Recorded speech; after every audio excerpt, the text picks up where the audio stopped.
Hi hello ಎಲ್ಲರಿಗೂ ನಮಸ್ಕಾರ. Welcome back to Roopalatha vlogs. Guys, ತುಂಬ ದಿನದ ಮೇಲೆ ವೀಡಿಯೋ ಮಾಡ್ತಾಯಿದ್ದೀನಿ ನಾನು. ಸ್ವಲ್ಪ ಬ್ಯುಸಿ ಇದ್ದಿದ್ದರಿಂದ ಮತ್ತು ವೀಡಿಯೋ ಮಾಡೋಕ್ಕೂ ಟೈಮ್ ಎಲ್ಲ ಆಗ್ತಾನೇ ಇದ್ದಿಲ್ಲ. ಹಂಗಾಗಿ ನಾನು ವೀಡಿಯೋ ಮಾಡೋಕ್ಕಾಗಿದ್ದಿಲ್ಲ. ಹೆಚ್ಚು ಕಡಿಮೆ ಒಂದು 6 ತಿಂಗಳಾಯ್ತೇನಪ್ಪ ನಾನು ಶಾರ್ಟ್ ವೀಡಿಯೋಸ್ ಹಾಕ್ತಾಯಿದ್ದೆ. ಬಟ್ ಲಾಂಗ್ ವೀಡಿಯೋಗಳು ಯಾವುದೂ ಹಾಕಿದ್ದಿಲ್ಲ, ನಾನು ವ್ಲಾಗ್ಸ್ ಯಾವುದೂ ಹಾಕಿದ್ದಿಲ್ಲ. ಸ್ವಲ್ಪ ಕೆಲಸದಲ್ಲೂ ಬ್ಯುಸಿ ಇದ್ದೆ ಮತ್ತು ಫ್ಯಾಮಿಲಿಯಲ್ಲೂ ಬ್ಯುಸಿ ಇದ್ದೆ ನಾನು. ಫಂಕ್ಷನ್ಸ್ ಇತ್ತು, ಫ್ಯಾಮಿಲಿ ಫಂಕ್ಷನ್ಸ್. ವೀಡಿಯೋ ಎಲ್ಲ ತುಂಬ ಮಾಡಿಕೊಂಡೆ, ಬಟ್ ಅದನ್ನು ನಿಮಗೆ ಅಪ್ಲೋಡ್ ಮಾಡೋಕ್ಕಾಗಲಿಲ್ಲ ನನಗೆ. ಮತ್ತು ಹೆಲ್ತ್ ಇಶ್ಯೂ ಸ್ವಲ್ಪ ಆಗಿತ್ತು, ಟೈಫಾಯ್ಡ್ ಆಗಿತ್ತು. ಆ ಕಾರಣದಿಂದ ನಾನು ವೀಡಿಯೋಸ್ ಹಾಕಲಿಲ್ಲ. ಈಗ ಹೊಸದಾಗಿ ಯಾರ್ಯಾರು ನನ್ನ ವೀಡಿಯೋಸ್ ನೋಡ್ತಾ ಇದ್ದೀರಾ, ಸಬ್ಸ್ಕ್ರೈಬ್ ಯಾರು ಆಗಿಲ್ವೋ ದಯವಿಟ್ಟು ಸಬ್ಸ್ಕ್ರೈಬ್ ಆಗಿ ವೀಡಿಯೋಸ್ನ ನೋಡಿ ಸಪೋರ್ಟ್ ಮಾಡಿ ಫ್ರೆಂಡ್ಸ್. ನಾನಿವತ್ತು ಮನೆಯಿಂದನೇ ಫಸ್ಟು ಏನು ಪ್ರಿಪೇರ್ ಮಾಡಿಕೊಂಡೆ ಟಿಫನಿಗೆಲ್ಲ ಅಂತ ಅಂದ್ಕೊಂಡು ವೀಡಿಯೋ ಮಾಡ್ತಾಯಿದ್ದೆ.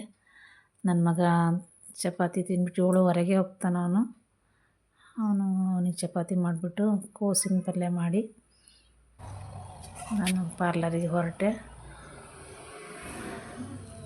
ಅಲ್ಲಿ ಇವತ್ತು ಸರ್ಟಿಫಿಕೇಟೆಲ್ಲ ಡಿಸ್ಟ್ರಿಬ್ಯೂಟ್ ಮಾಡೋದಿತ್ತು ಸ್ಟೂಡೆಂಟಿಗೆ. ಅದನ್ನು ಮಾಡಿಕೊಂಡು ನನ್ನ ಸ್ಟೂಡೆಂಟ್ ತುಂಬ ಜನ ಬರಲಿಲ್ಲ. ಬಂದವರಿಗೆ ಸರ್ಟಿಫಿಕೇಟನ್ನು ಕೊಟ್ಟು ಖುಷಿಯಾಗಿದ್ದರು ಎಲ್ಲರೂ. ಬಂದುಬಿಟ್ಟು ತುಂಬ ದಿನ ಆದಮೇಲೆ ಬಂದಿದ್ದರು ಪಾರ್ಲರಿಗೆ. ಅವ್ರಿಗೆಲ್ಲ ಸರ್ಟಿಫಿಕೇಟನ್ನ ಕೊಟ್ಬಿಟ್ಟು ಅವ್ರ ಹತ್ರ ಎಲ್ಲ ಇವತ್ತೆಲ್ಲ ಬರೀ ಇದೇ ಆಯ್ತು ನಂದು. ಅದ್ರ ಜೊತೆಗೆ ಕ್ಲಾಸಲ್ಲಿ ಕೂಡ ಟೈಲರಿಂಗ್ ಕ್ಲಾಸಲ್ಲಿ ಸ್ವಲ್ಪ ಸ್ಟಾರ್ಟಿಂಗಲ್ಲಿ ಹೋದ ತಕ್ಷಣ ಅವ್ರಿಗೆ ಕಟಿಂಗ್ಲೆಲ್ಲ ಮಾಡಿಕೊಟ್ಟಿದ್ದೆ. ಅವ್ರು ಮಾಡ್ಕೊತಾಯಿದ್ರು. ಅದ ನಂತರ ಇವ್ರ ಜೊತೆ ಫೋಟೋಸು ಅದು ತಗೊತಿದ್ವಿ ನೋಡಿರಿ ಫ್ರೆಂಡ್ಸ್. ಟೈಲರಿಂಗ್ ಕ್ಲಾಸಲ್ಲಿ ನಾನು ಒಳಗಿದ್ದೀನಿ ಅಂತ ಪಾಡಿಗೆ ಅವ್ರಿಗೆ ಮಾತಾಡ್ಕೊತ ಕೂತಿದ್ದಾರೆ. ಪೇಪರ್ ಕಟ್ಟಿಂಗ್ ಎಲ್ಲ ಇತ್ತು ಮತ್ತು ಸ್ಟಿಚಿಂಗ್ ಕೂಡ ಇತ್ತು. ಸ್ಟಿಚಿಂಗ್ ಮಾಡಿದ್ದಿಲ್ಲ, ಕೂತಿದ್ರು.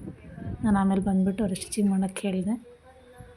ಈಗ ಸ್ಟೂಡೆಂಟು ತುಂಬ ಜನ ಬಂದಿದ್ದಿಲ್ಲ, ತುಂಬ ಮಳೆ ಇದೆ, ಅದಕ್ಕೋಸ್ಕರ ಸ್ಟೂಡೆಂಟ್ಸ್ ಕಡಿಮೆ ಇದ್ದಾರೆ. ನಂತರ ಸ್ವಲ್ಪ ಸಮಯ ಒಳಗಡೆ ಪಾರ್ಲರಲ್ಲಿ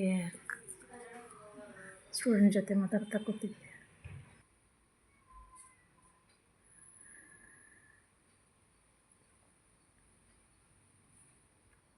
ಥ್ಯಾಂಕ್ ಯು ಫ್ರೆಂಡ್ಸ್.